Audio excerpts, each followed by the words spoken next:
It's This Week in Bourbon, and Chit is the new Dwight Schrute. And here's your headlines for July 4th. Happy 4th of July, 2025. Dark Arts Whiskey House has now opened their doors to a brand new home. Jackie Zykan has officially left Hidden Barn. And Chattanooga Whiskey has 2 new experimental liqueurs. But before we get started, here's a quick word from our partners. Hey everybody, welcome back. Happy 4th of July. Hope you survived the fireworks. Hope you keep all your fingers intact tonight. I'm 40 years in running. 40 years in running, got all your digits. Got all my digits. I've got a bad obsession with fireworks ever since I was a kid. Like, I've loved fireworks. I do too. They're amazing. Do you remember, maybe it's a regional thing, but you would get the magazines from Phantom Fireworks in your email or in your mail. You have to drive to... I kid you not, I would spend hours dreaming, hours looking at these things. And because it was, buy 3, get 1, or buy 1, get 3 free or whatever it is. And I was like, oh my God, like if I had $250, like I could get this pack and then I would get all this stuff. I would just sit there and try to figure out how to work and master the art of the deal here and try to get the most bang. Camelot CD Club. Yeah, kind of. Yeah. I mean, I would just sit there and try to figure out how to get the most bang for my buck out of those. I always, as a kid, when we'd take a trip to like Nashville or Knoxville or wherever, somewhere in Tennessee, and you go to Sad Sam's, Yes. That was, or is it Crazy? Yeah, it was Sad Sam's. Sad Sam's. It's like it's a clown that has like tears shooting out of its eye ducts over there. You load up. There was this really fun 4th of July. It was like right after college, and a bunch of your friends from UK went, but we rented a house in like Gatlinburg or something. That sounds about right.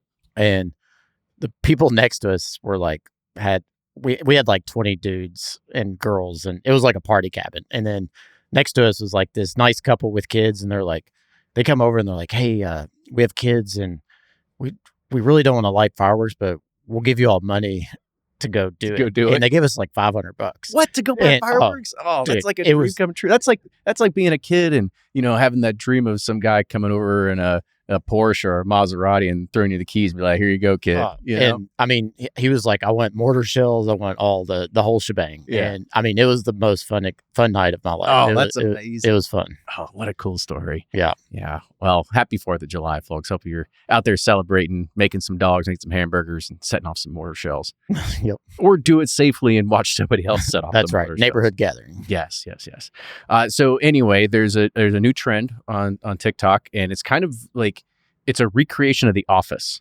And there's this guy named Chit, and he is very much like a Dwight Schrute kind of thing. Okay. So I grabbed one where it said they caught him drinking at the office. So I'll just go ahead and play it for you. And there's actually one that I think the one that went most viral is he walks in the room and he goes, "Is there a black person here? Is there a black person here?" And the other lady in the office is a black woman, and she's like, "What did you say, Chit? Is there a black person here?" And then he goes, "Oh, it's right there." And he literally lifts up a black purse. And he's so anyway, so you have that. But anyway, here's this. I was like, where are you going with that, Kenny? Jesus. Hey, Chit. Yeah. What are you drinking? Juice.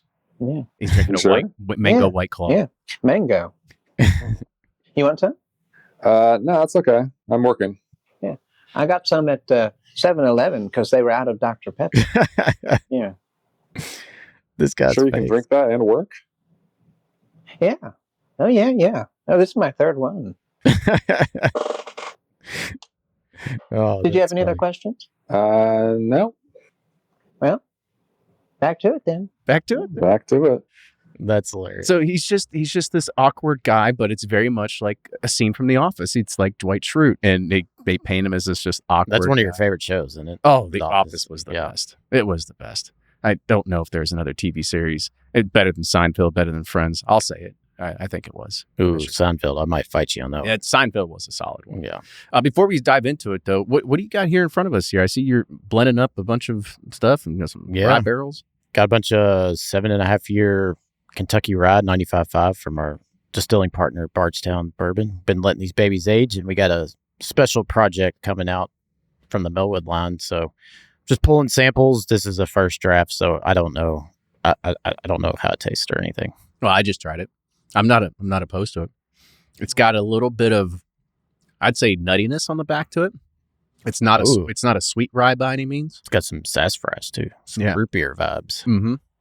Yeah, that's a good start. It's a good start. I think I'm gonna tweak it. That's what I like about you. That you don't settle for just your first go at it. Yeah. Have you ever been able to create a blend the first time? You're like, well, that was easy. No, not really. Okay. So, except Old Anvil. That was actually pretty when easy. we have 11-year barrels. I'm like, can it be so easy if everything we had was 11 and 12 years old? Yeah. And if you want to get a sneak peek of that discussion that we had, go check out Behind the Pursuit on our other feed, because we talked about sort of like what we're doing versus what everybody else is doing, and do we have it easier or harder because of what we're doing as well? I'd say harder. Yeah, I'd say harder too. All right, a few things before we get started. So our Chicken and Me event has been postponed. It's no longer going to be on July 10th. It's being shifted to September. So if you were planning on coming and hanging out with us, don't. We'll see you in September. You'll see in September if you want to go and join us for that. It's too hot right now in Kentucky. I'm crazy enough. I'm sitting there wearing jeans. He's wearing denim. I'm like, what's wrong with you? Denim kin. That's what I'm trying to go for around here. I'm just layered on denim over here.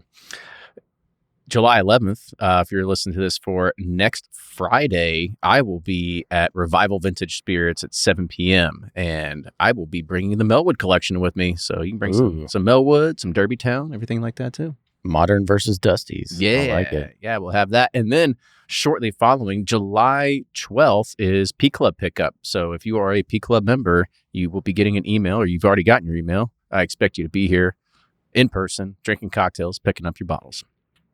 Last time I saw Brad, he had this crazy, like, pre-prohibition 3-year-old rye or something, and it was freaking awesome. I think it was from New York, maybe.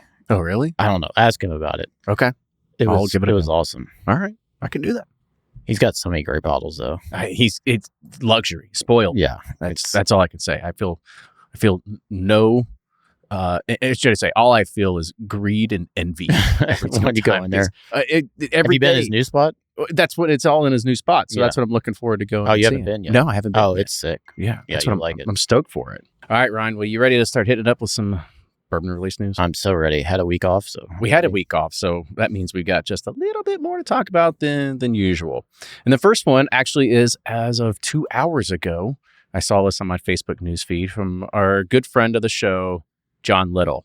And he said yesterday has marked the first day since 2008 he is not officially a part of Smooth Ambler. He goes, always be part of Smooth Ambler, and is Smooth Ambler's biggest fan. So grateful for everybody who's been a part of this and this ride. He said, I am not done in the industry. I'm excited to start helping other distillers, entrepreneurs, and spirits brands through consulting and brokering barrels. And there'll be more exciting news to come. But he said, if you have a need, let's build something great together. So congratulations to him. I think he's officially on his way out. One of the best. Yep. Yeah. Well, he had an amazing run there. 17 years is a long time to spend at one place. It is a long time. Anything with like working and everything like that these days. So congratulations to him. You know, he was able to build up Smooth Ambler, find partial exit, and then now I guess find the full exit.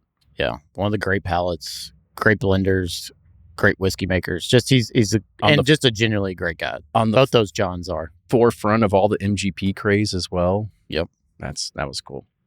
All right, so this was one that was our first headline here, is that Dark Arts Whiskey House is announcing the public opening of its brand home, and that happened on June 28th.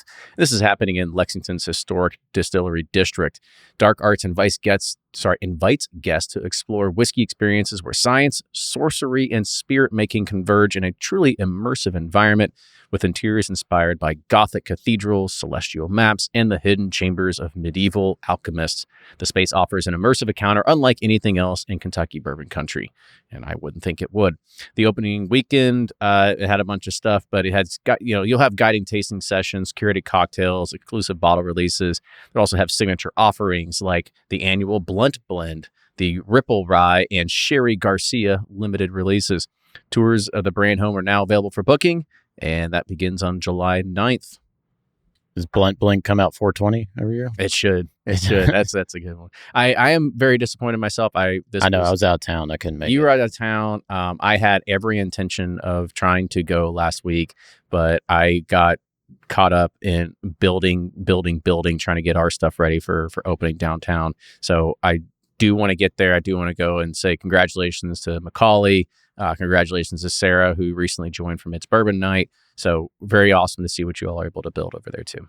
Yeah, he's one of the most creative minds in the industry, and like his products are awesome. He's done a fantastic job with his Dark Arts brand, and really happy for him and excited for him that they had a home, but now that they get to show it off a little bit more. Yeah, it's very cool. I think that their brand and what he's been able to bring into it is it's so different than anybody else's. Totally. I mean, just the whole like warlock game about it. I mean, I just think it's really cool.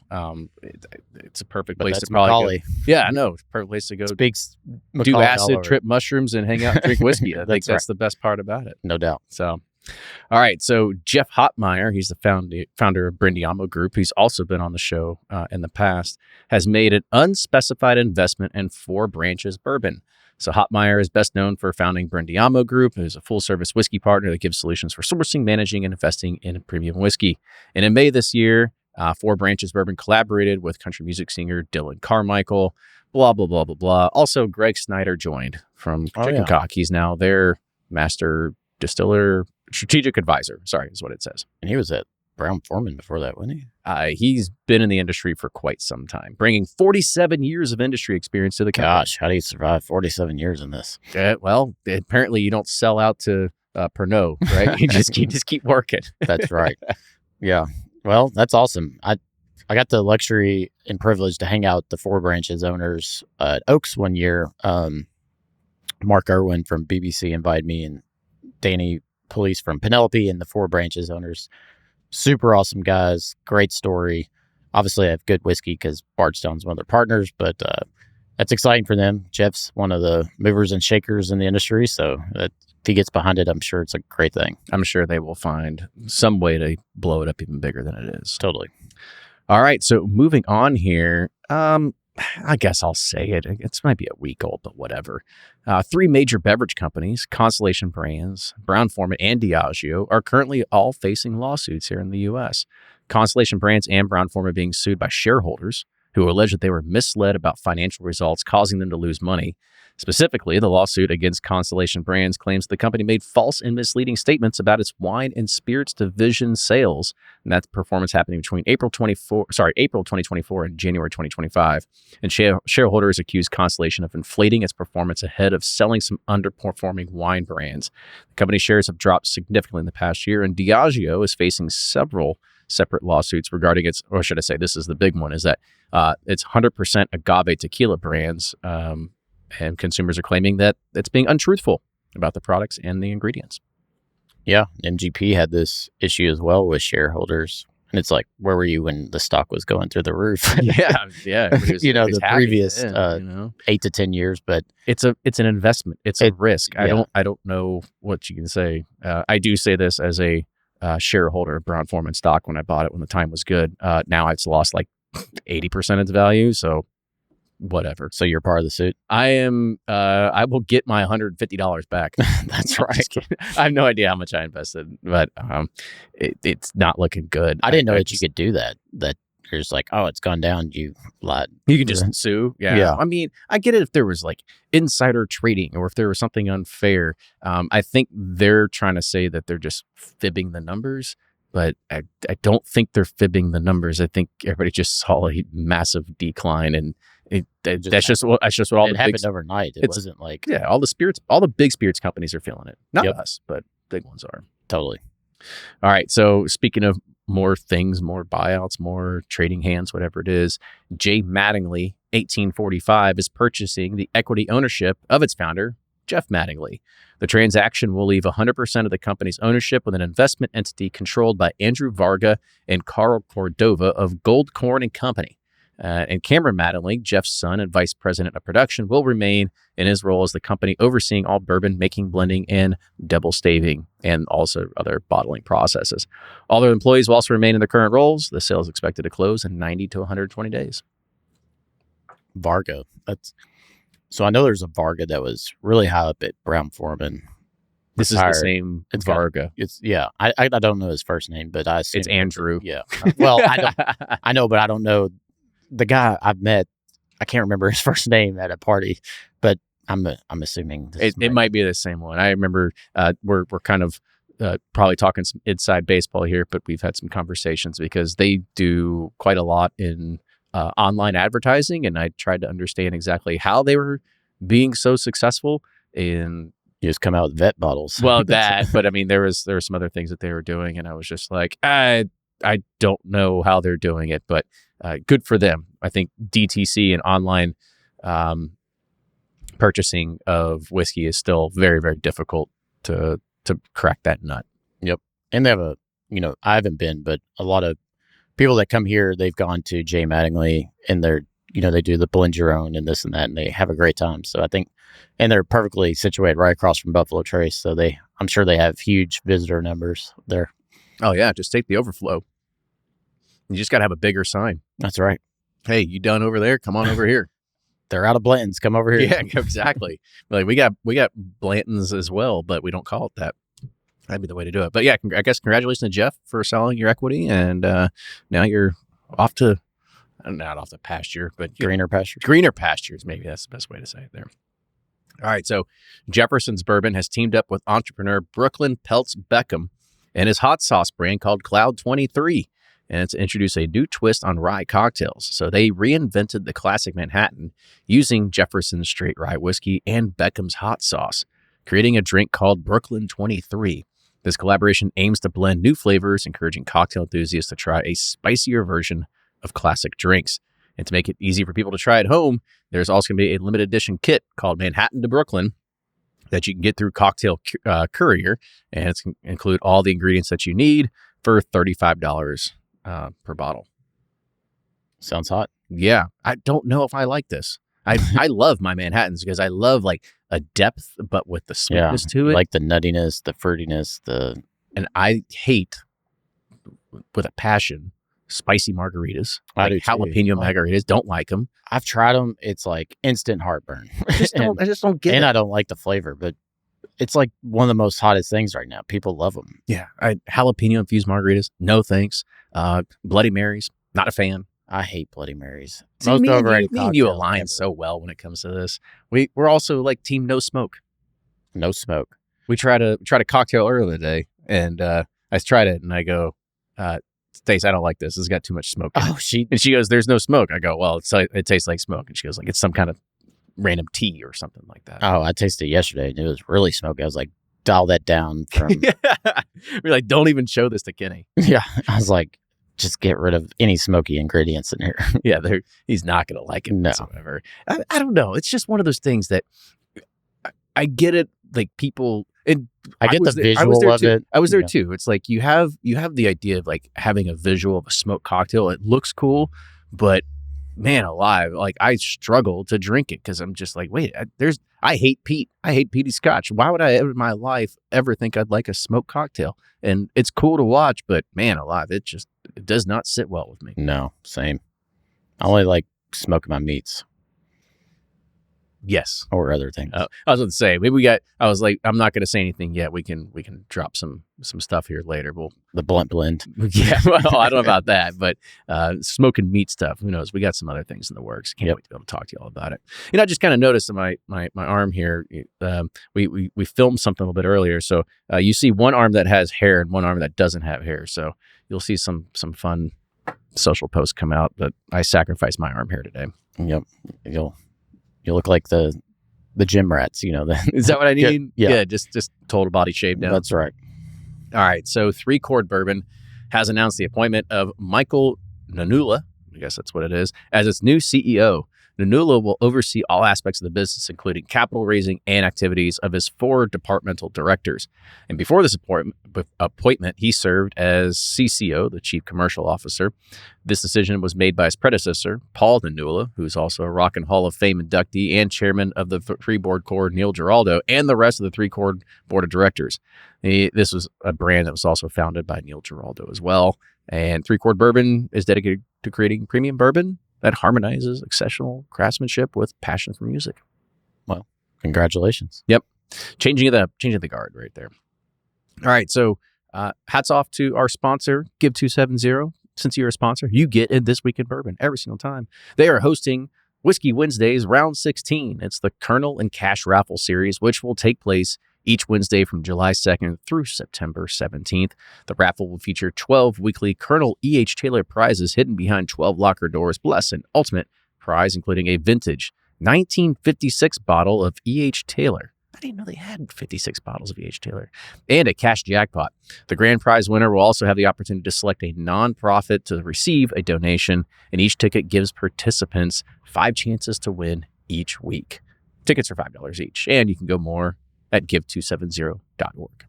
They have the best prizes. I don't know how they get all these. I didn't know there was such a thing as a 1950. Well, actually, okay, I take that back.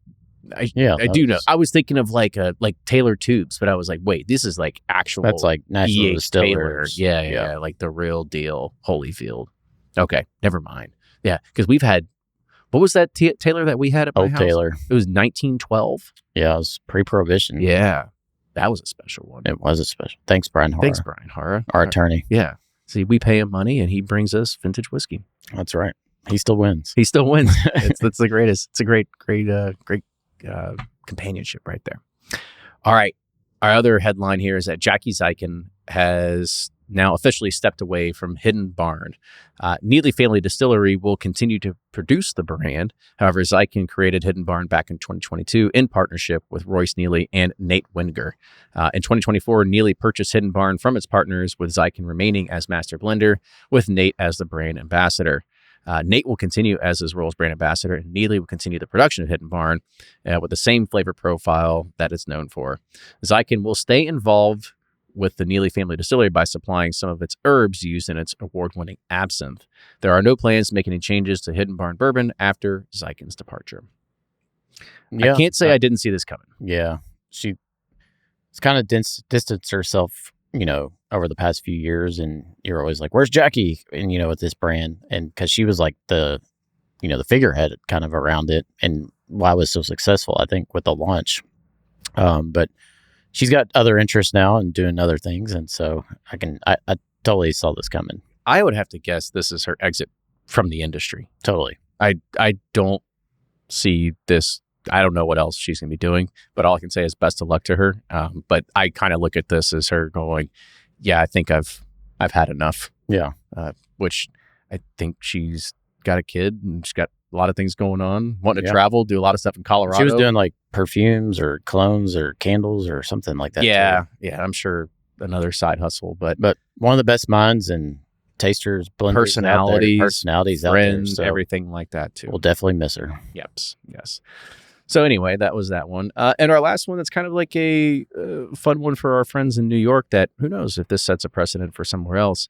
New York State Legislature has passed a new bill allowing restaurants and bars to purchase up to 12 bottles of wine or liquor per week from liquor stores. This legislation, which received overwhelming approval in both the Assembly and the Senate, aims to benefit small businesses by providing a convenient way to replenish out-of-stock inventory and potentially reduce costs compared to traditional wholesale purchases. This bill is currently awaiting Governor Hochul's, I'm sorry if I messed that up, their signature, and if signed, it will take effect in 90 days after becoming law. So say that again, they can order 12 bottles. No, instead of them having to buy from a distributor, they can go to a liquor store and just buy direct from the liquor store. Oh, restaurants and bars. Got yes, it. Because what do you think happens, and why do you think restaurants and bars have to pay more money for every single bottle they get? Because they only order by the bottle. They can't buy in bulk. So they can actually reduce their cost by going and buying it retail sometimes from a liquor store rather than having to buy it directly wholesale from the wholesaler.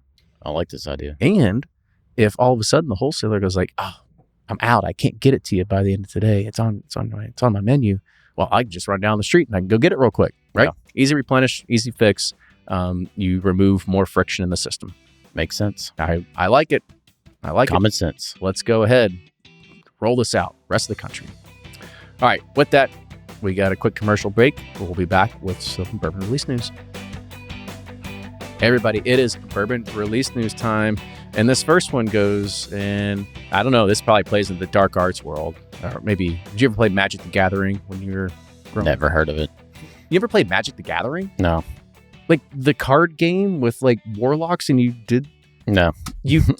Okay, Pokemon. I did. You know Well, what Pokemon is? I heard, but I never got into it.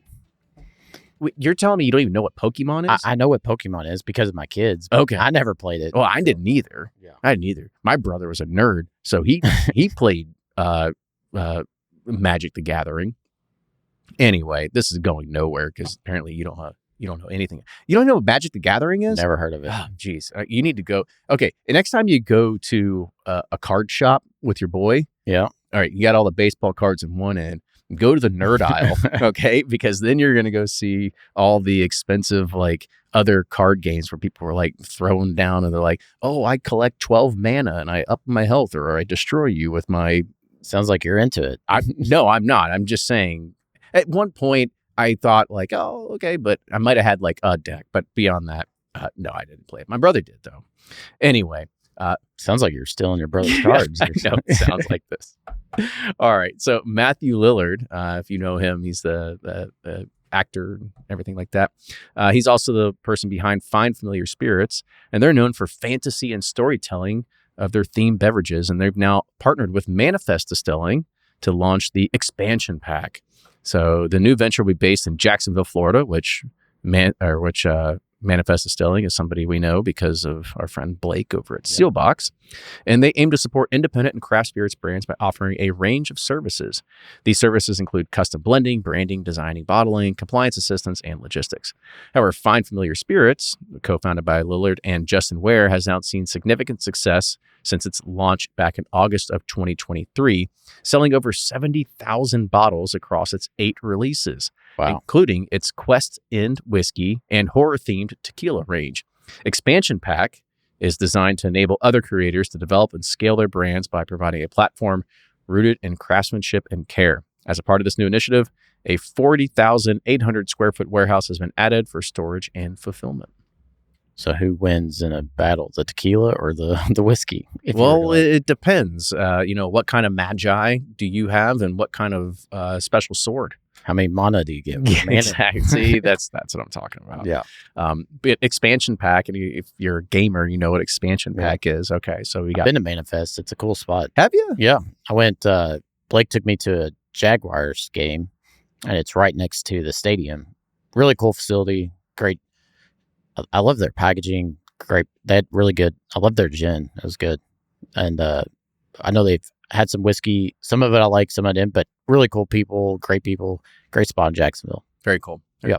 While we're on this sort of Dungeons and Dragons kind of thing here, you ever watch a show called Mythic Quest on Apple TV? Definitely not. Oh, you should watch it. It's so good. I'm not into like you don't have to. It's a comedy. It's a workplace comedy, but it's all centered around a video game that's very much like this. But it's got what's that guy from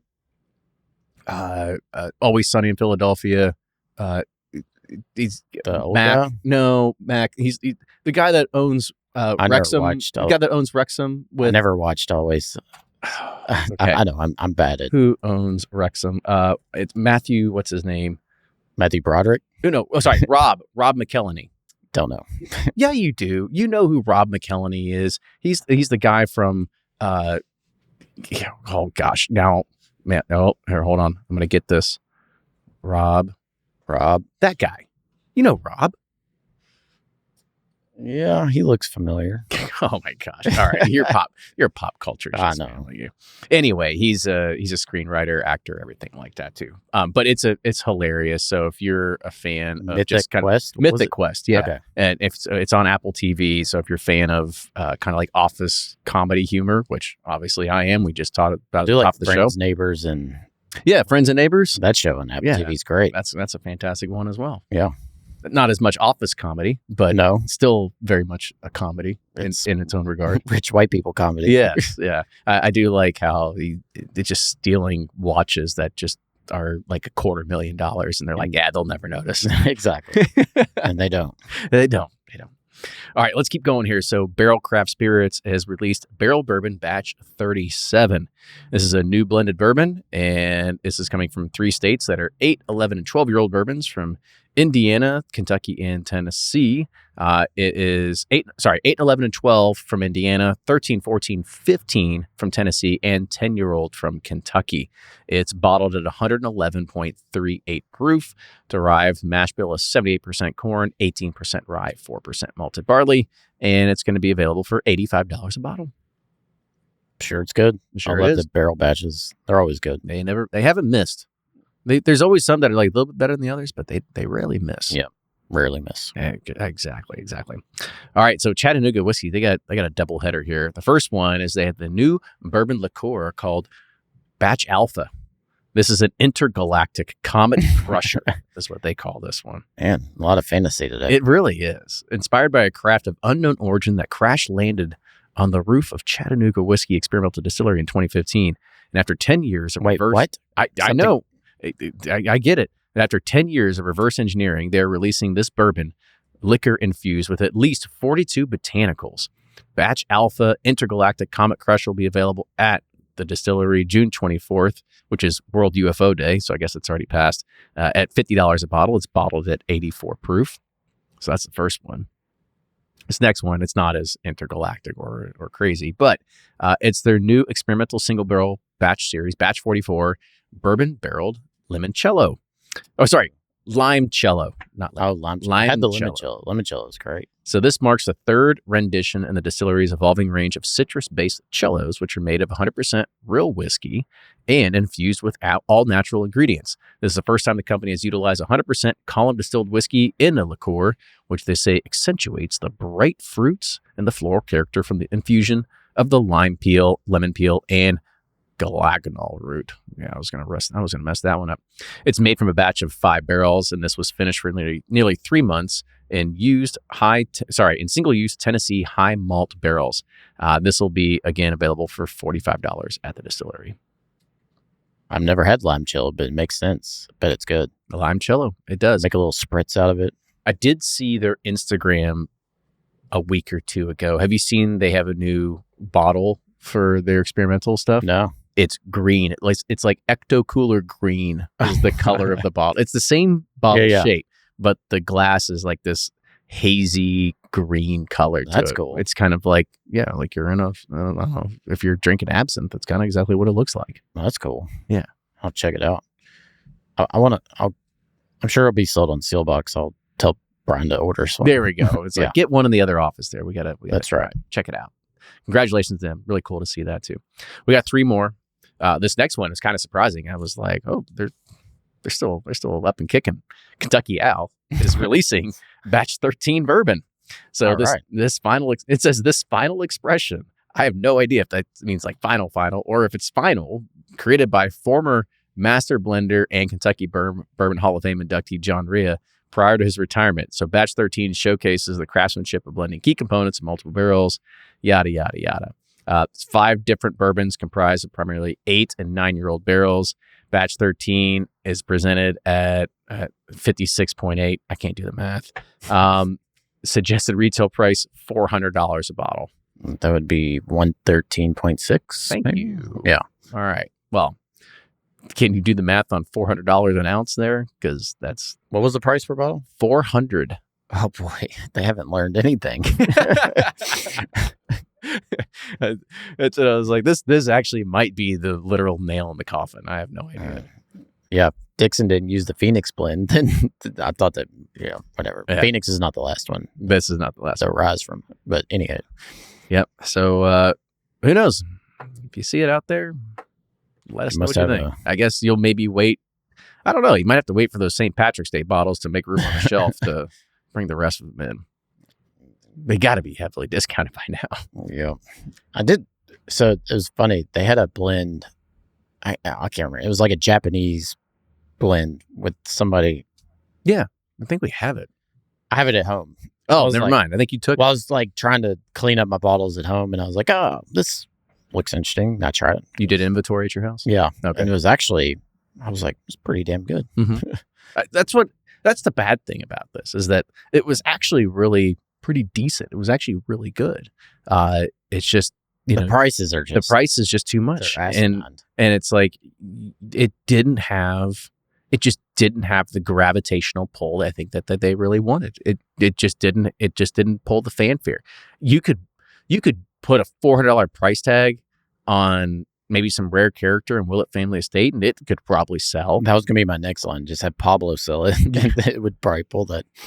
But the thing is like you're going to get fatigue. You can't do that shit forever. Nope. And it's going to slow down. I mean, even today, Willett Family Estate, I think I've seen it on the shelves now. Well, I haven't personally, but I've seen it in pictures. They'll have a price tag of $400 next to it and just sits. You couldn't do that shit forever. So it's got to be a reckoning at some point. And economic pressures this time. This time going. I don't know about you. Freaking stock market's going pretty good right now. Things are going at least pretty well. That's going well, but every other thing is not going well. So it's hard to figure out like where the balance is going to be at, where consumers feel comfortable spending again. Yeah, we just need our AR to get down. Yeah. If you're a distributor and you're listening to this, and we've sent you 5 emails already about paying us, we'd love to get our money back because we're sitting on like net 90 right now. It's really easy to run a business like this. So totally. Yeah, I'm not going to call you out, but if you're listening to this, no, I'm calling you out. All right, 2 more here. Heaven Hill is releasing the 2nd edition of its grain to glass Kentucky Straight Rye Whiskey. And this is a new limited edition release. This small batch expression reflects the whiskey making process from carefully selected ingredients to final bottling. The 2025 edition of Grain to Glass Rye Whiskey is made of a mash bill of 63% rye, 20% corn, 13% malt, with a higher rye content than Heaven Hill's traditional rye whiskey. This distillate went into the barrel at 107 proof, which I like, aged for 6 years, non-chill filtered, and then bottled at barrel proof, which is 105.2. The label on each bottle features all the details of the Chord seed varietals used from Beck's hybrids, the unique mash bill, and everything like that. This is going to be coming in 700 ml bottles, and we'll have our suggested retail price of $100. Is this what we tried at the Springs, or was that the last year's batch? I can't remember, but I tell you what, we did get a package yesterday. I think it's sitting right over there. I saw grain to glass. I didn't actually open up the box, but I'm sure this is probably what it is. I'm excited to try it. Yeah, so coming to a whiskey quickie near you. We probably need to start recording those again here soon. Yep. We'll get that to it. All right, our last one here is for Michter's has blown up. I feel like they have gotten more popular in the past 3 to 4 years than they ever have before. Really? Do you think so? I mean, probably. I think so. With their allocated stuff, yeah. I think they've been able to really just like keep drilling down their core product sets, and people love them. I mean, their core product sets are one of the best core products out there. I've never found any. It's like Four Roses. Like nobody ever finds a bad Four Roses. I don't think you ever find a bad Michter's. Like besides our rye, she was like, Michter's rye is like her favorite thing. Like if they don't have us, she's like, I want Michter's rye. She loves it. It's so good. And they don't even do a whole lot of advertising. I know. I don't know how they do it. We got to sit down with Joe Magliocco again and be like, yeah, give us what's your secret? Give us the blueprint here, man. There's got to be something going on here. All right. Anyway, so Michter's is going to release its Shank's Homestead Kentucky Sour Mash Whiskey and Baumberger's Declaration Straight Bourbon Whiskey this July. Vintage dated with the year of the bottling, these distinctive whiskeys comprise 2/3 of Michter's Legacy series. If you want some background here, in 1753, Swiss Mennonite farmer John Schenk founded Schenk's Distillery in Pennsylvania, which was later renamed to Baumberger's Distillery and then Michter's Distillery. Schenk's is 91.2 proof, has a suggested retail price of $110. Baumberger's Declaration is 108 proof and has a suggested retail price of $120. For this year's release, Baumberger's Declaration, Michter's use a spectrum of different barrels constructed from wood of naturally seasoned outdoors, varying from 18 months to 3 years to 4 years to 5 years, thus changing the chemistry of the oak's contributions during aging. Interesting. Yeah. No PFGs? No PFGs this time. No performance fishing gear. But even with this, even at a staggering 91.2 proof, they will sell a bunch of it. And totally. The whiskey geeks are like, yeah, I'll take 2. Yeah. Most people would be like, it tastes like oak water. I don't want anything 90, 95 proof. But hey, they can do it though. They figured it out. Yeah. Michter's at 90 proof anything is like has so much flavor than any other product out on the shelf. It's so good. I agree. They did a good job. That is it. That is our This Week in Bourbon. Happy 4th of July. Keep all your digits. Keep your digits. Yeah. If you have any good like lines on deals for fireworks, like, post holiday, let me know. Like, I don't know. You're gonna take the 70% off sale, What are you going to do? You're going to put them in storage? Have you seen the reel where somebody takes a firecracker, they take a candle, melt it down, then they stick a firecracker as the wick inside of a candle? It's pretty funny. All right. Yeah. Send me that. And he's like putting a firecracker in my wife's candle, and then she lights it, and she's like, "Wow!"